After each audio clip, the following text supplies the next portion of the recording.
Hello everyone, quantum computing 101 series में आप सभी का स्वागत है।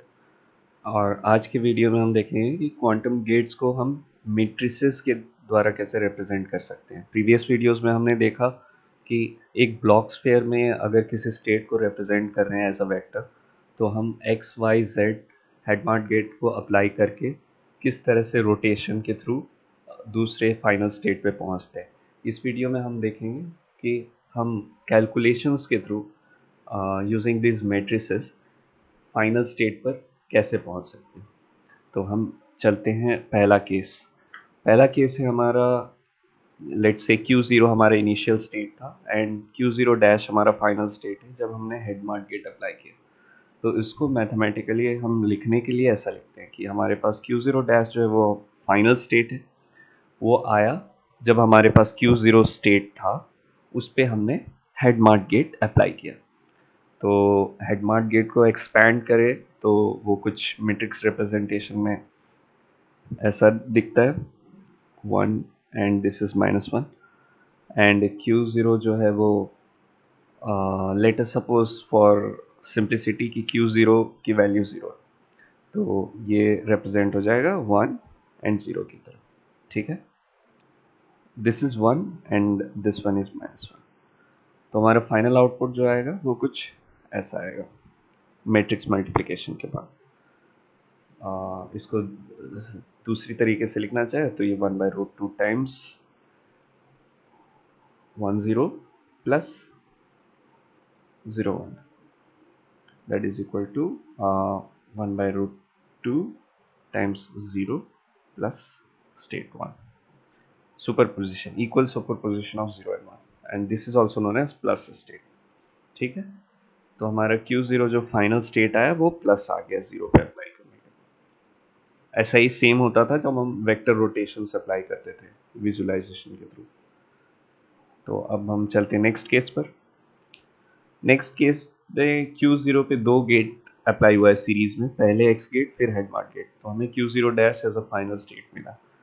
तो हम Q0 को अगर फिर से इनिशियली 0 मान लें तो हमें पता है X गेट अप्लाई करने के बाद जो हमें स्टेट मिलेगा वो 1 मिलना चाहिए यहाँ पर, एंड 1 जब हेडमार्ट गेट अप्लाई होता है तो हमें माइनस स्टेट मिलता है। तो चलिए इसको हम वेरीफाई कर लेते हैं मैट्रिक्स के थ्रू भी। तो मैथमेटिकली हम लिखना चाहें तो Q0 डैश जो हमारा फाइनल स्टेट है वो हमें कैसे मिला। पहले इनिशियल स्टेट था हमारा Q0, उस पर हमने अप्लाई किया X gate and X gate apply करने के बाद जो हमें आउटपुट मिला उस पर हमने अप्लाई किया हेडमार्ट गेट। तो आप यहाँ पे ऑब्जर्व कर रहे होंगे कि X और H सर्किट में जिस ऑर्डर में है उसके अपोजिट ऑर्डर में यहाँ पर X and H। The reason being कि Q0 सबसे पहले X गेट के साथ इंटरेक्ट करता है फिर हेडमार्ट गेट के साथ। तो इसको भी अगर एक्सपैंड करके हम लिखें तो कुछ ऐसा रहेगा, और X गेट का एक्सपेंशन होता है कुछ ऐसा। Q0 को हम फिर सिंप्लिसिटी के लिए 0 माने थे, यानी कि 1 एंड 0। तो जब हम इसको सॉल्व करेंगे तो हमें कुछ ऐसा मिलेगा 1/√2 1 एंड -1, और फिर इसको एक्सपैंड करें तो हमें कुछ 1/√2 times 0 -1 and this is also known as minus state. तो ये हुआ सिंगल क्यूबिट्स के लिए। अब देखते हैं मल्टीपल क्यूबिट्स के लिए। अब हम देखते हैं थर्ड केस। थर्ड केस में हमारे पास दो क्यूबिट्स हैं, Q0 Q1 इनिशियल स्टेट है and Q0 dash Q1 dash final state. तो इसको मैथमेटिकली रिप्रेजेंट करने के लिए हम क्या करेंगे, फाइनल स्टेट्स है हमारा Q0 dash and Q1 dash, इन दोनों का टेंसर प्रोडक्ट्स है हमारा फाइनल स्टेट। और वो हमें कैसे मिला, वो हमें मिला इनिशियल स्टेट हमारा Q1 एंड Q0 के टेंसर प्रोडक्ट से। यहाँ पे ऑर्डर बहुत मैटर करता है, यहाँ Q0 लिख रहे हैं तो यहाँ पे भी Q0 डैश लिखना हो। और Q0 पे पहले एक्ट किया किसने, हेडमार्ट गेट ने, तो हेडमार्ट हम पहले लिखेंगे। और Q1 पे किसने एक्ट किया था, X गेट ने, तो X यहाँ पे लिखेंगे। इन दोनों का टेंसर प्रोडक्ट्स, ये इस टेंसर प्रोडक्ट पर एक्ट करता है। तो ऑर्डर ध्यान में रखना काफ़ी ज़रूरी है। फिर हम देख रहे हैं कि यहाँ x और h दो मैट्रिसेस हैं, इनका टेंसर प्रोडक्ट हो रहा है। तो मैट्रिक्स का टेंसर प्रोडक्ट्स कैसे करते हैं, ये इस सेक्शन में हम डिस्कस कर रहे हैं। यहाँ पर टेंसर प्रोडक्ट करने के लिए लेट्स से हमारे पास A एक मैट्रिक्स है एंड B एक मैट्रिक्स है। A की एंट्रीज है A1 A2 A3 A4, B की एंट्रीज है B1 B2 B3 and B4।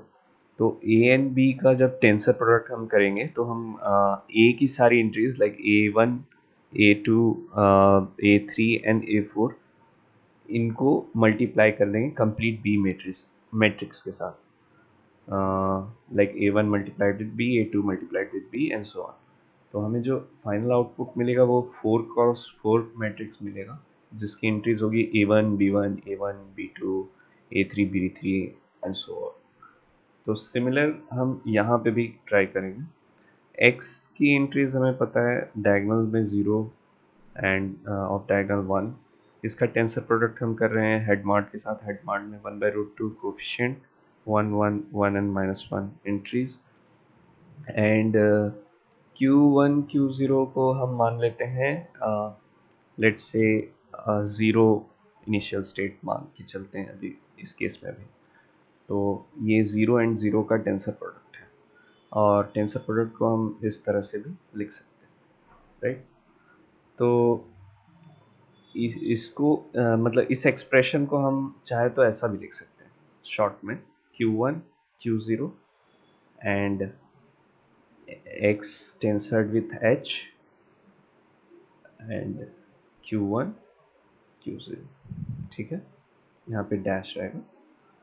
यहाँ पे हम टेंसर प्रोडक्ट बीच में नहीं हटा सकते क्योंकि अगर यह हटा देंगे तो ये ऐसा लगेगा कि h एंड x सीरीज में, जो कि नहीं। तो इसको आगे सॉल्व करते हुए हमें क्या मिलेगा 1/√2। तो कोफिशिएंट यहाँ पे ले लेते हैं 0 multiply with whole of this matrix, यानी कि 4 एंट्रीज स्टार्टिंग के 0 रहेंगे। 1 multiplied with whole of this तो हमें कुछ मिलेगा 1 1 1 एंड -1। फिर 1 मल्टीप्लाई हुआ तो 1 1 1 एंड -1। फिर 0 होल मैट्रिक्स से मल्टीप्लाई हुआ तो 0 0 0 एंड 0। ये हमारा टेंसर प्रोडक्ट हुआ मैट्रिक्स। और 0 एंड 0 का टेंसर प्रोडक्ट प्रीवियस वीडियो में अगर आपने प्रैक्टिस किया होगा तो आपको पता होगा कि ऐसा होता है। इसको सॉल्व करने के बाद जो हमें फाइनल आउटपुट मिलेगा वो कुछ 1/√2 टाइम्स 0 0 1 एंड 1 ये मिलेगा। इसको दूसरी तरह से लिखना चाहे तो ऐसा भी लिख सकते हैं 1/√2 टाइम्स 1 0 1 एंड 0 का टेंसर प्रोडक्ट प्लस 1 एंड 1 का टेंसर प्रोडक्ट, ये हमारा आउटपुट है। तो इसको आप दूसरे तरीके से भी वेरीफाई कर सकते हैं। ये 0 था, 0 में हेड मार्ट गेट अप्लाई किए तो हमें मिला प्लस, एंड 0 में एक्स गेट जब अप्लाई करते हैं तो हमें मिलता है 1। तो अब हमें देखना है Q1 Q0 Q1 dash Q0 dash, यानी कि हमें टेंसर प्रोडक्ट किस किस का लेना पड़ेगा, हमें टेंसर प्रोडक्ट लेना पड़ेगा 1 एंड प्लस का। तो जब 1 एंड प्लस का टेंसर प्रोडक्ट आप कैलकुलेट करेंगे तो वो इसी के इक्विवेलेंट आएगा। ओके, सो इसको आप खुद वेरीफाई कर लीजिएगा। Moving to next question. ये हमारा केस 4 है। केस 4 में हम देख सकते हैं कि x एंड h सीरीज में है एंड हेड मार्ट अकेला Q0 पे एक्ट कर रहा है। Q1 पर x एंड h सीरीज में एक्ट कर। तो इसका एक्सप्रेशन लिखने के लिए हम क्या एज्यूम करते हैं कि जितने मैक्सिमम गेट्स है ऊपर में भी उतने ही मैक्सिमम गेट्स होने चाहिए। तो यहाँ पे 2 है पर यहाँ पर तो एक ही है, तो हम एज्यूम करते हैं कि यहाँ पे एक आइडेंटिटी गेट जो है वो एक्ट कर रहा है। तो इसमें भी 2 गेट्स हो गए और इसमें भी 2 गेट्स हो गए। अब इसका एक्सप्रेशन जो हम लिखेंगे वो कैसा लिख सकते हैं। हमारे पास Q1 Q0 डैश डैश ये हमारा फाइनल आउटपुट है। ये आया कैसे, ये आया, हमने बिगिन किया with Q0 and Q1, sorry Q1 order matters, order देखना है Q1 एंड Q0। Q0 पे क्या एक्ट कर रहा है? Q0 पे सबसे पहले हेड मार्ट गेट एक्ट किया, ठीक है, हेड मार्ट गेट एक्ट किया। उसके बाद क्या एक्ट किया? I get, I get. तो ये हुआ एच एन आई, ठीक है। एंड Q1 पे क्या क्या एक्ट किया है? Q1 पे पहले एक्ट किया है एक्स गेट ने, एंड उसके बाद हेड मार्ट गेट ने, ठीक है, ये हुआ। तो अब इन दोनों का मल्टीप्लिकेशन ये होल करेंगे टेंसर प्रोडक्ट इसके साथ, और ये जो हमारा आउटपुट आएगा वो Q1 एंड Q0 के साथ फिर मल्टीप्लाई होगा। तो इसको अगर सॉल्व करना, इसको आप सॉल्व करके ट्राई कर सकते हैं, मतलब, और कमेंट्स में बताएं कि सोल्यूशन हो पाया या नहीं। अगर डायरेक्ट आंसर आप जानना चाहें तो वो तो सिंपल है। यहाँ पे Q0 पे अगर हेड मार्ट गेट अप्लाई किए फिर आइडेंटिटी गेट अप्लाई किए तो हमें प्लस मिलेगा स्टेट, और Q1 पे जब x मल्टीप्लाई किया, वही सिमिलर, हम इनिशियल स्टेट ज़ीरो मान रहे हैं, ज़ीरो ज़ीरो से स्टार्ट हुआ है, ठीक है। तो ज़ीरो पे जब वन एक्स अप्लाई करेंगे तो हमें मिलता है वन, वन पे जब हेड मार्क करते हैं तो हमें मिलता है माइनस, यानी कि जो हमें आउटपुट मिलने वाला है Q1 Q0 डैश, ये कुछ टेंसर प्रोडक्ट रहेगा, किसका किसका? माइनस एंड प्लस का। तो आपको ये प्रूव करना है कि Q1 Q0 डैश माइनस और प्लस होते हैं।